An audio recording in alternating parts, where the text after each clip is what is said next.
আসসালামু আলাইকুম। সংবাদে আপনাদের সবাইকে স্বাগত জানাচ্ছি। আমি ফিরোজ তোহা। শুরুতেই আরবে কেবলস সংবাদ শিরোনাম। বাংলাদেশের সর্বশেষ গুরুত্বপূর্ণ আপডেট সংবাদে আপনাকে স্বাগত। শুরুতেই সংবাদ শিরোনাম, পরে বিস্তারিত। শুরুতেই জানাবো, গণহত্যার পাহারাদার সেই র্যাব কর্মকর্তার বিরুদ্ধে হত্যা মামলা। র্যাব 10-এর অধিনায়ক ছিলেন ফরিদ উদ্দিন।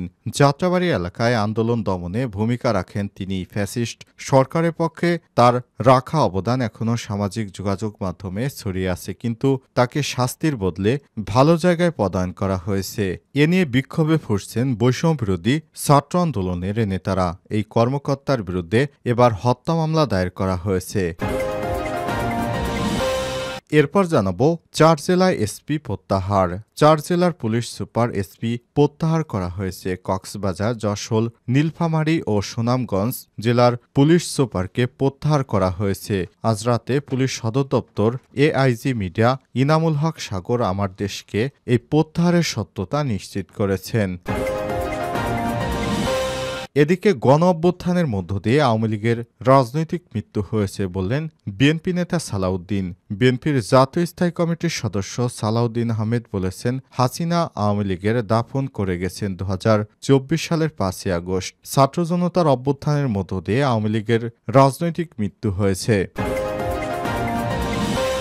এবারে জানাবো, দেশের শত্রুকে দিল্লিতে রাজার হালে রেখেছে ভারত বললেন মির্জা ফখরুল।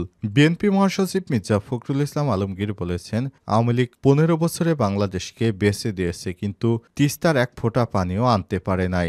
ভারতের সঙ্গে বাংলাদেশের 54টা নদী আছে, প্রত্যেকটা নদীতেই তারা বাঁধ বসিয়ে রেখেছে। এদিকে হাসিনার পতন না হলে আমার কল্লা যেত বললেন সাদিক ফরহাদের কিছুই হতো না। কথাটি বলেছেন বৈষম্যবিরোধী আন্দোলনের অন্যতম সমন্বয়ক আব্দুল কাদির। বৈষম্যবিরোধী ছাত্র আন্দোলনের সমন্বয়ক 9 দফার ঘোষক আব্দুল কাদির বলেছেন, শেখ হাসিনার পতন না হলে আমার কল্লা যেত। শিবিরের সাদিক ফরহাদের অন্যান্য স্ট্রোক হোল্ডার দাবিদারদের কিছুই হতো না, কারণ তারা তো সবাই অদৃশ্য, আন্ডারগ্রাউন্ড থেকে বেরই হতো না। ইভেন ফেসবুকেও একটা অক্ষর লিখে নাই এরা। বলি হলে আমি হতাম, তারা হতো না। এ সময় তিনি আরো বলেছেন, হাসিনা 3 জনকে পদ্মায় ডেকে নিয়ে 8 দফা আন্দোলন নস্যাৎ করার ছক পুরোপুরি ফাইনাল করে ফেলেছিল। সেই পরিস্থিতিতে 9 দফা নিয়ে হাসিনার পুরো গেম প্ল্যান ভেঙে দিলাম আমি, আর এখন অনেকেই বিষয়টি নিয়ে ক্রেডিট নিতে চাইছে। এবং সর্বশেষ জানাবো, শহীদ সেনা অ্যাসোসিয়েশন নামে নতুন সংগঠনের আত্মপ্রকাশ।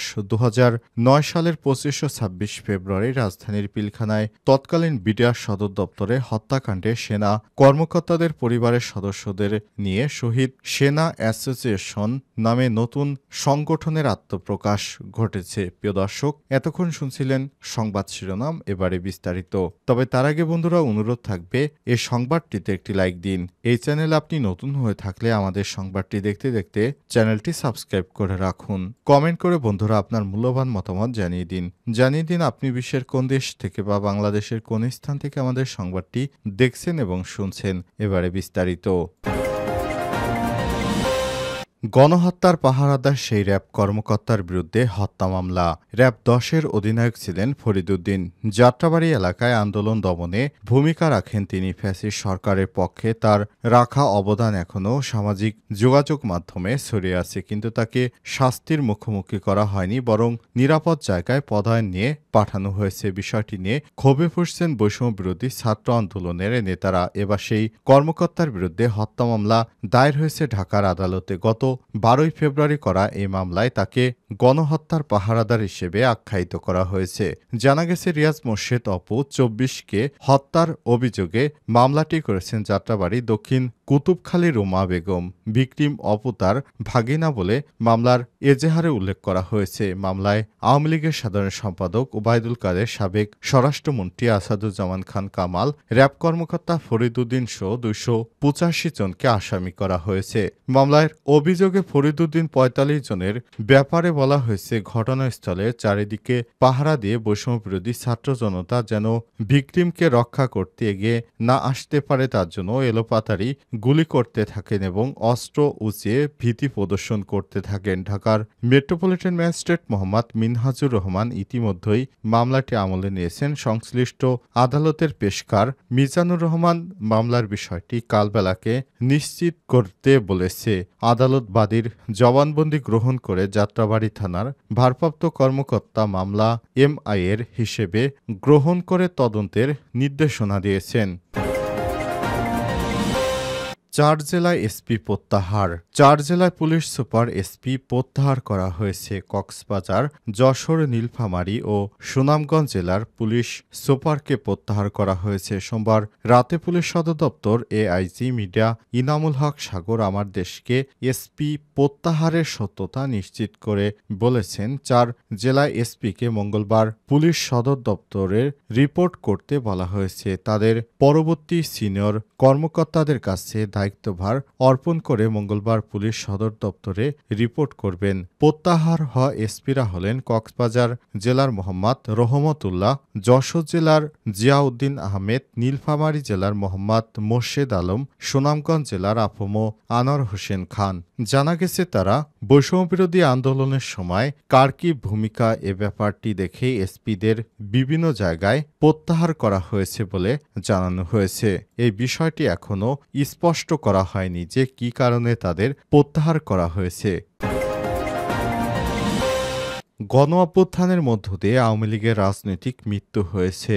বিএনপির জাতীয় স্থায়ী কমিটির সদস্য সালাউদ্দিন আহমেদ বলেছেন, শেখ হাসিনা আওয়ামী লীগের দাফন করে গেছেন 2024 সালের 5 আগস্ট। ছাত্র জনতার অভ্যুত্থানের মধ্য দিয়ে আওয়ামী লীগের রাজনৈতিক মৃত্যু হয়েছে।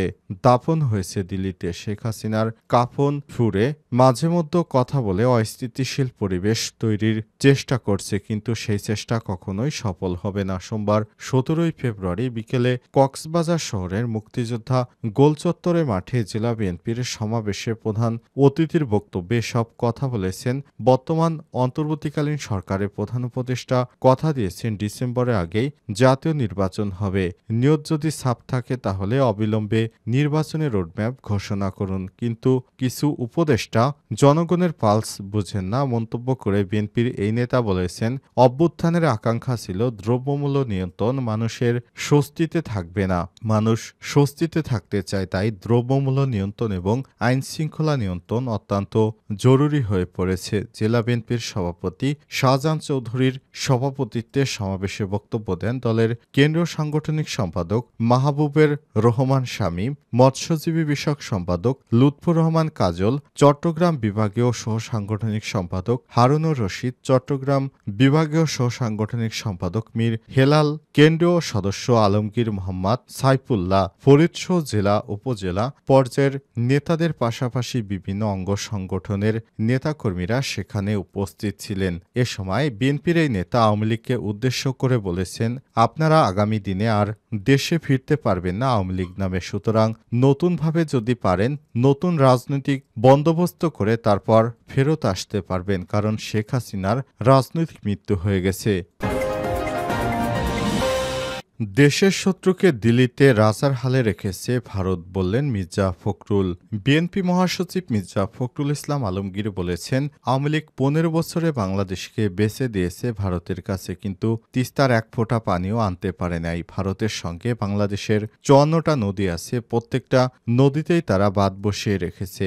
একদিকে ভারত আমাদের পানি দেয় না, অন্যদিকে বাংলাদেশের শত্রু হাসিনাকে তারা দিল্লিতে রাজার হালে বসিয়ে রেখেছে। সোমবার 17 ফেব্রুয়ারি রংপুর লালমনিরহাট জেলার তিস্তা রেলওয়ে সেতু সংলগ্ন 4 চর পয়েন্টে তিস্তা রক্ষা ও মহাপরিকল্পনা বাস্তবায়নের দাবিতে টানা 48 ঘণ্টার অবস্থান কর্মসূচিতে প্রধান অতিথির বক্তব্যে তিনি এসব কথা বলেছেন। অবস্থান কর্মসূচিতে শিক্ষা নেয়ার জন্য বলেছেন। অবস্থান কর্মসূচিতে মির্জা ফখরুল ইসলাম আলমগীর বলেছেন, দিল্লি থেকে বসে হাসিনা বিভিন্ন রকম হুকুম জারি করে আজকে যে সংগ্রাম শুরু হয়েছে এটা আমাদের বাঁচা মরার সংগ্রাম। আজকের যে আন্দোলন শুরু হয়েছে এটাকে আমরা শেষ পর্যন্ত নিয়ে যাব।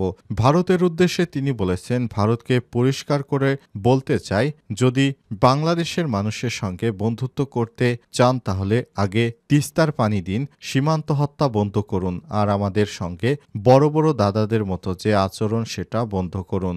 আমরা আমাদের পায়ের উপর দাঁড়াতে চাই, আমরা ন্যায্য হিস্সা বুঝে নিতে চাই। আমরা ভারতকে বন্ধু হিসেবে দেখতে চাই, কিন্তু সেই বন্ধুত্ব হতে হবে সম্মানের সঙ্গে।